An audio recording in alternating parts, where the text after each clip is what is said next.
Bonjour, ici Cryptolus, j'espère que vous allez bien aujourd'hui. Faire une très courte vidéo. Attendez de voir qu'est-ce que j'ai trouvé. Super cool, même si c'est un peu vieux. Vous allez comprendre maintenant pourquoi que ça fait du sens. Qu'est-ce que David Schwartz dit par rapport à XRP. Alors, avant tout, juste pour vous dire que le XRP est toujours à peu près au même prix, dans les 50 centimes. Alors, de quoi je voulais vous parler, c'est quelque chose que, ici, date, mes amis, de 2015. OK? Épisode, c'est Bitcoin and Gravy. Épisode 54, David Schwartz explique Ripple. Et c'est CryptoErie qui partage ça ici. Et ça dit que XRP a une position privilégiée au sein du réseau. Le réseau trouve le chemin le moins cher, on sait que c'est comme pas cher, XRP. Et faire une transaction, cela pourrait se passer par XRP, n'est-ce pas?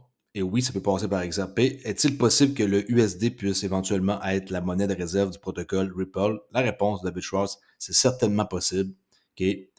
Et lui, je vous rappelle, hein, c'est le cryptographe en chef de Ripple. Et ici, je suis très, très, très surpris que ce genre de entrevue-là n'ait pas été vraiment diffusée. CryptoErie qui trouve toujours des trucs assez malades. Regardez bien ça, j'ai traduit ça en français de 5 minutes. Et par la suite, je ferai une autre vidéo demain sur tout le reste du contenu que j'ai. Mais ça, je tenais à vous le partager parce que c'est assez impressionnant qu'est-ce qu'il va dire. Écoutez bien. David est le cryptographe en chef de Ripple Labs et l'un des architectes du protocole Ripple. David, bienvenue dans l'émission. C'est un plaisir d'être ici, John. Eh bien, pour les personnes qui comprennent Bitcoin, un moyen simple de comprendre Ripple est que Ripple ressemble beaucoup à Bitcoin, sauf qu'il peut vous permettre de déplacer n'importe quelle devise ou n'importe quel actif. D'accord. Il s'agit donc d'un système de paiement distribué, il ne nécessite aucune autorité centrale, mais il peut déplacer n'importe quel actif. Je vous rappelle, ça date de 8 ans. Mais regardez comment ça fait du sens en date d'aujourd'hui. Les dollars peuvent donc circuler d'une devise à l'autre, d'une frontière à l'autre. Ok.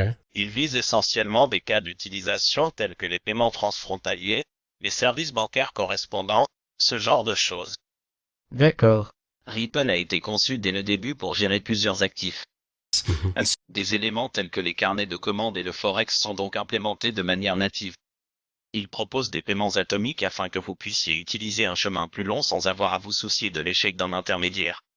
Il a donc été spécialement conçu pour résoudre les problèmes liés aux paiements transfrontaliers et aux devises. En fait, l'un des principaux cas d'utilisation du réseau Ripple à l'heure actuelle est le déplacement de Bitcoin, car il permet un règlement plus rapide. Bon, vous voyez que la traduction, c'est pas parfait là, du AI, qui a des erreurs flagrantes, là, mais au moins, on peut comprendre le principal message que David Schwartz explique. Donc, si vous croyez au Bitcoin en tant que monnaie, Ripple est un bon moyen de déplacer cette monnaie. Ce n'est pas un concurrent.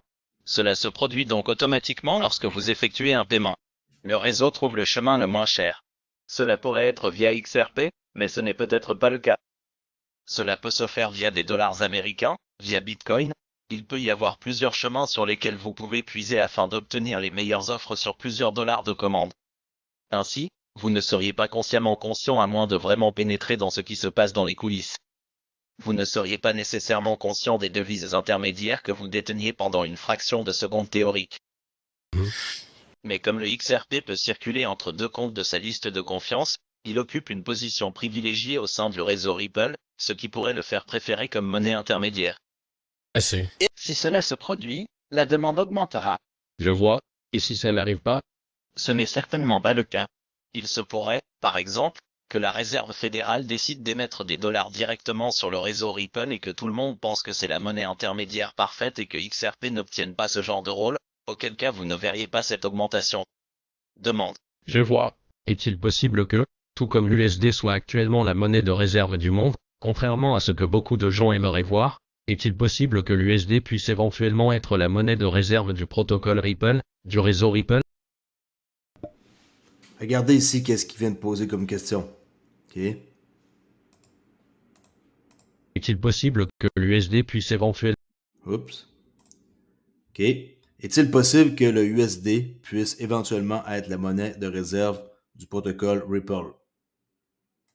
être la monnaie de réserve du protocole Ripple, du réseau Ripple? C'est certainement possible. Vous pourriez Certainement possible. Il y a 8 ans. également voir un autre gouvernement, n'importe quel pays pourrait faire cela, en introduisant, disons, l'or. 100% d'or adossé à des réserves sur le Ici, il parle de l'or qui pourrait t'adosser. Intéressant. réseau Ripple et les gens pourraient décider, oh, c'est ce que je veux utiliser comme monnaie de réserve parce que, vous savez, peut-être que le gouvernement chinois, disons, fait cela et que les gens leur font confiance. Il y a certainement de nombreuses façons dont cela pourrait se dérouler. Dans une certaine mesure, Ripple Labs a parié sur XRP. Ripple Labs détient un nombre considérable de XRP et notre principal modèle commercial et qu'ils l'apprécieront à l'avenir. Mais bien sûr, il n'y a aucune garantie. Je vois. Alors maintenant, ce concept selon lequel le dollar américain pourrait être la monnaie de réserve de Ripple, bien sûr. Vous savez que les gens qui entendent cette émission et qui entendent cela s'ils ne l'ont jamais entendu auparavant, parlent de Ripples, n'est-ce pas? Parler d'ondulations qui sortent. Cela va faire peur à beaucoup de gens et penser, wow, nous ne voulons pas de Ripple parce que le gouvernement américain, j'en suis sûr, maintenant, depuis qu'il a entendu cet épisode de Bitcoin et de sauce, il s'y est mis. La première fois que vous savez qu'ils sont lents, ils dorment généralement maintenant, ils vont travailler aussi dur que possible pour faire du dollar américain la monnaie de réserve de Ripple. Nous sommes de retour au même endroit où nous étions avant Ripple et Bitcoin et tout ça. Que dites-vous à quelqu'un comme ça? Eh bien, ils doivent rivaliser dans des conditions équitables. Ainsi, la devise intermédiaire pourrait être le dollar américain et vous pouvez toujours détenir la devise de votre choix. Vous pouvez détenir du Bitcoin, vous pouvez détenir du Ripple, et ce serait là que se trouve la liquidité. Et ils devraient rivaliser dans des conditions tout à fait équitables, car les gens ne choisissent pas de devises intermédiaires, ils effectuent simplement leur paiement en utilisant le moyen le moins cher qu'ils peuvent trouver. Il sera donc compétitif, tout comme en dehors du réseau Ripple, sauf que les gens pourront se déplacer plus facilement entre les devises.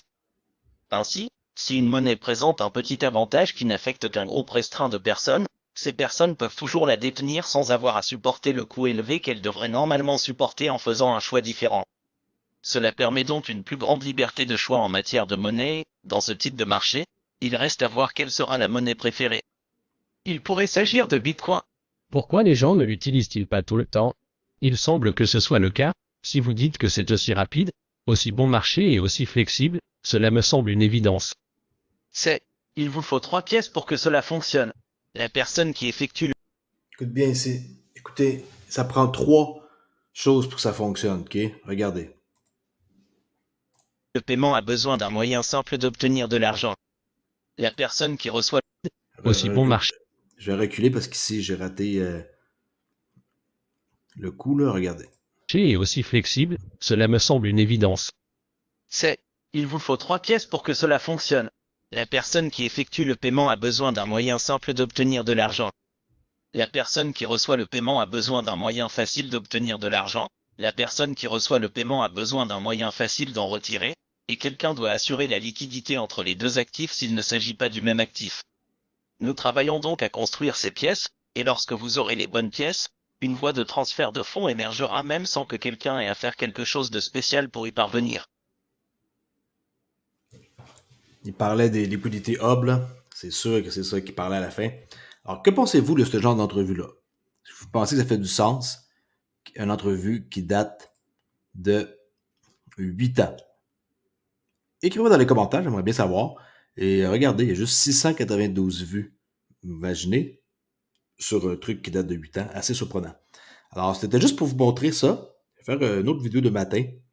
Et je vous promets qu'il y a un paquet de bons trucs ici que je vais vous parler et que vous ne serez pas déçus en passant à faire un tour sur mon Discord pour venir jaser de crypto ou simplement mon autre Discord, Trader Oli. Si le trading vous intéresse, je vais publier une vidéo ce soir sur quelque chose qui devrait vraiment vous surprendre et qui va vous aider pour avoir avec 80% de chance la bonne direction dans les marchés financiers, peu importe lequel.